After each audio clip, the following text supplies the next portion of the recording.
Hi friends, welcome to our channel. ముందుగా అయితే అందరికి నమస్కారం అండి. ఆంధ్రప్రదేశ్ రాష్ట్ర వ్యాప్తంగా ఉన్నటువంటి లబ్ధిదారులకు ఏపీ ప్రభుత్వం అయితే ఒక తీపి కబురు అయితే అందించడం జరిగిందండి. ఈ మే నెలలో ఒక కేటగిరీ పింఛన్లకు దరఖాస్తులు అనేవి స్వీకరించబోతున్నట్లయితే సమాచారం అండి. ఆల్రెడీ గ్రామ వార్డు సచివాలయంలో దరఖాస్తులు అనేవి జరుగుతున్నట్లయితే సమాచారం. ఏ కేటగిరీ పింఛన్లకు దరఖాస్తులు జరుగుతున్నాయి, ఏ విధంగా దరఖాస్తు చేసుకోవాలి, అదేవిధంగా కావాల్సిన డాక్యుమెంట్స్ ఏంటి, ఎప్పటి వరకు దరఖాస్తు చేసుకోవచ్చు, అదేవిధంగా 50 ఏళ్ల పింఛన్లకు ఎప్పుడు దరఖాస్తులు ప్రారంభం కాబోతున్నాయి అనేటువంటి సమాచారం కూడా తెలియజేస్తాను. ఈ వీడియోని ఎక్కడ స్కిప్ చేయకుండా పూర్తి వరకు చూడండి. అప్పుడే మీకు పూర్తి సమాచారం అర్థమవుతుంది. మన ఛానల్ని ఎవరైనా మొదటిసారి చూస్తుంటే మీకు ఉపయోగకరంగా కనుక ఉన్నట్లయితే కంటెంట్ ఖచ్చితంగా సబ్స్క్రైబ్ చేసుకొని పక్కనే ఉన్న బెల్ ఐకాన్ అయితే ఆన్లో పెట్టుకోండి. సో ఇక లేట్ చేయకుండా డైరెక్ట్గా వీడియోలోకి అయితే వెళ్ళిపోదాం. వీడియోలో భాగంగా ముందుగా చూసుకున్నట్లయితే అసలు ఏ కేటగిరీ వాళ్లకు ఈ కొత్త పింఛన్లకు దరఖాస్తులు స్వీకరిస్తున్నారు అనేటువంటి సమాచారం అయితే తెలియజేస్తానండి.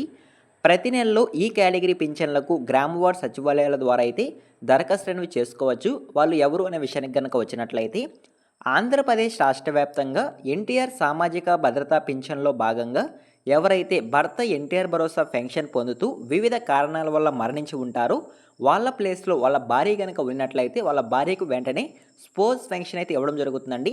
ఆ స్పోర్ట్స్ పెన్షన్కి ప్రతి నెలలో దరఖాస్తులు అనేవి జరుగుతూ ఉంటాయి గ్రామ వార్డు సచివాలయంలో అయితే. అదేవిధంగా ఈ మే నెలలో కూడా జూన్ నెలకి సంబంధించి గ్రామ వార్డు సచివాలయంలో స్పోర్ట్స్ పెన్షన్లకు అయితే దరఖాస్తులు అనేవి జరుగుతూ ఉన్నాయి.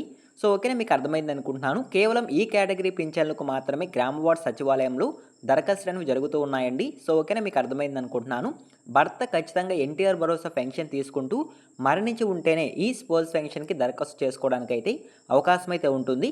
సో ఓకేనా, ప్రతి నెలలో స్పోర్ట్స్ పెన్షన్లకి దరఖాస్తు చేసుకునే వెసులుబాటు అయితే ఏపీ ప్రభుత్వం గవర్నమెంట్ అయితే కల్పించడం జరిగిందండి. గత నెలలో అంటే ఏప్రిల్ నెలలో ఎవరైతే స్పోర్ట్స్ పెన్షన్లకు దరఖాస్తు చేసుకొని ఉంటారో వారికి ఈ మే నెలలో పెన్షన్స్ అయితే ఇవ్వడం జరిగింది. ఈ మే నెలలో ఎవరైతే స్పోర్ట్స్ పెన్షన్లకి దరఖాస్తు చేసుకొని ఉంటారో వారికి జూన్ నెలలో అయితే పెన్షన్స్ అయితే ఇవ్వడం జరుగుతుందండి. సో ఓకేనా, మీకు అర్థమైంది అనుకుంటున్నాను. ఇప్పుడు ఈ స్పోర్ట్స్ పెన్షన్లకు ఏ విధంగా దరఖాస్తు చేసుకోవాలి అనేటువంటి సమాచారం అయితే తెలియజేస్తాను. మీరు స్క్రీన్ పైన కనుక చూసుకున్నట్లయితే మీకు ఒక అప్లికేషన్ ఫామ్ అయితే కనిపిస్తుందండి. ఈ అప్లికేషన్ ఫామ్ అయితే మీరు ఫిల్ చేయాల్సి ఉంటుంది. స్పోర్ట్స్ పెన్షన్కి దరఖాస్తు చేసుకోవాలనుకుంటే ఎన్టీఆర్ భరోసా స్పోర్ట్స్ పెన్షన్ అప్లికేషన్ ఫామ్ అయితే గ్రామ వార్డు సచివాలయంలో ఇవ్వడం జరుగుతుంది. అక్కడికి వెళ్ళి మీరు తీసుకొని ఈ దరఖాస్తు ఫామ్ అనేది ఫిల్ చేయాల్సి ఉంటుందండి. ఏ విధంగా ఫిల్ చేయాలి అనేటువంటి సమాచారం అయితే తెలియజేస్తాను. ముందుగా చూసుకున్నట్లయితే దరఖాస్తుదారుని పేరు. సో ఎవరైతే ఇప్పుడు స్పోర్ట్స్ పెన్షన్కి దరఖాస్తు చేసుకోవాలి అనుకుంటున్నారో ఉమెన్, వారి యొక్క పేరు అనేది అక్కడ ఎంటర్ చేయాల్సి ఉంటుంది. మరియు భర్త పేరు, సో వారి యొక్క భర్త పేరు ఏదైతే ఉంటుందో ఆధార్ కార్డులో ఆ పేరు అనేది అక్కడ ఎంటర్ చేయాల్సి ఉంటుంది. మరియు ఆధార్ నెంబర్, సో ఇక్కడ ఆధార్ నెంబర్ ఎవరిది ఎంటర్ చేయాలి అనే విషయానికి కనుక వచ్చినట్లయితే ఇప్పుడు స్పోర్ట్స్ పెన్షన్కి ఎవరైతే దరఖాస్తు చేసుకుంటూ ఉన్నారో వారి యొక్క ఆధార్ కార్డు నెంబర్ అనేది అక్కడ ఎంటర్ చేయాలి. మరియు మొబైల్ నెంబర్, సో పనిచేసే మొబైల్ నెంబర్ కూడా ఇవ్వాల్సి ఉంటుంది. మరియు చిరునామా, మీరు ఎక్కడ ఉంటున్నారు ఆ చిరునామా అయితే ఇవ్వాల్సి ఉంటుంది. క్లస్టర్ మరియు రైస్ కార్డ్ నెంబర్, సో ఈ విధంగా అయితే దరఖాస్తుదారునికి సంబంధించి వివరాలు అనేవి అక్కడ ఇవ్వాల్సి ఉంటుంది. ఆ తర్వాత మరణించిన పెన్షన్ లబ్ధిదారుని పేరు, సో ఎవరైతే ఎన్టీఆర్ భరోసా పెన్షన్ తీసుకుంటూ మరణించి ఉంటారో మేల్ పీపుల్ వారి యొక్క పేరు అనేది అక్కడ ఎంటర్ చేయాల్సి ఉంటుంది. మరియు మరణించిన తేదీ, ఏ తేదీన మరణించారు అనేటువంటి సమాచారం కూడా అక్కడ ఎంటర్ చేయాల్సి ఉంటుంది. మరియు ఆధార్ నెంబర్, సో ఇక్కడ మరణించినటువంటి భర్త ఆధార్ కార్డ్ నెంబర్ అనేది అక్కడ ఎంటర్ చేయాల్సి ఉంటుంది. మరియు మరణ ధృవీకరణ రిజిస్ట్రేషన్ నెంబర్, సో ఇదైతే డెత్ సర్టిఫికేట్లు అయితే ఉంటుందండి. సో అక్కడ మీరు చూసి ఎంటర్ చేయాల్సి ఉంటుంది. మరియు పెన్షన్ రకం, ఎటువంటి పెన్షన్ తీసుకుంటూ మరణించి ఉంటారో ఆ పెన్షన్ రకం అనేది కూడా అక్కడ ఎంటర్ చేయాల్సి ఉంటుంది. మరియు పెన్షన్ ఐడి, సో పెన్షన్కి సంబంధించి గుర్తింపు కార్డు అయితే ఉంటుంది. ఆ గుర్తింపు కార్డులో పెన్షన్ ఐడి నెంబర్ అయితే ఉంటుంది. దాన్ని కూడా మీరు అక్కడ ఎంటర్ చేయాల్సి ఉంటుంది.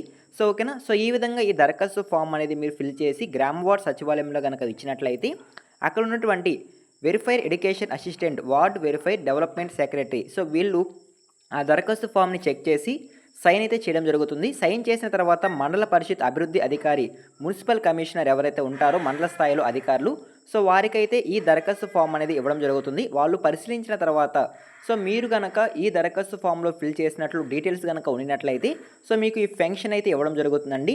సో ఓకేనా, ఈ విధంగా స్పోర్ట్స్ పెన్షన్కి అయితే మీరు దరఖాస్తు చేసుకోవాల్సి ఉంటుంది గ్రామ వార్డు సచివాలయంకి వెళ్ళి అయితే. సో ఓకేనా, మీకు ఒక క్లారిటీ అయితే వచ్చిందనుకుంటున్నాను. ఈ విధంగా ఈ మే నెలలో ఒక కేటగిరీ అంటే స్పోర్ట్స్ ఫంక్షన్లకు మాత్రమే దరఖాస్తులు అనేవి స్వీకరిస్తూ ఉన్నారు.